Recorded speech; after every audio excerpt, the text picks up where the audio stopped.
देशभर गाजलेल्या रोहित वेमुला आत्महत्येच्या प्रकरणाची फाईल बंद करण्यात आली आहे। तेलंगणा पोलिसांकडून 8 वर्षांनंतर तपास थांबवण्याचा निर्णय घेण्यात आला आहे। 17 जानेवारी 2016 रोजी रोहित वेमुलाने आत्महत्या केलेली होती। हैदराबादमधील हॉस्टेलमध्ये त्यांनी ही आत्महत्या केली होती।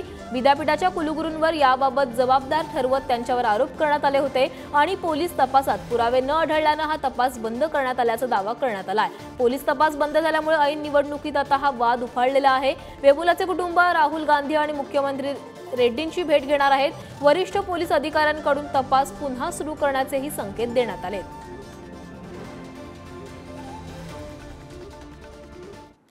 तर रोहित वेमुला आत्महत्या प्रकरणामध्ये जी फाईल बंद करण्यात आलेली आहे त्यावर प्रकाश आंबेडकरांनी प्रतिक्रिया दिलेली आहे। त्यांनी एक्स पोस्टवरून काँग्रेसवर टीका केली आहे। काँग्रेसचा न्यायाशी संबंध नाही असं प्रकाश आंबेडकर म्हणतात। रोहितच्या आई आणि आई बहीण आणि भावासाठी तुमचा न्याय आहे का असा सवाल देखील प्रकाश आंबेडकरांनी उपस्थित केला आहे। खरी जातीय ओळख होईल या भीतीने रोहितने आत्महत्या केली होती अशी देखील माहिती प्रकाश आंबेडकरांनी आपल्या एक्स पोस्टमधून दिली आहे।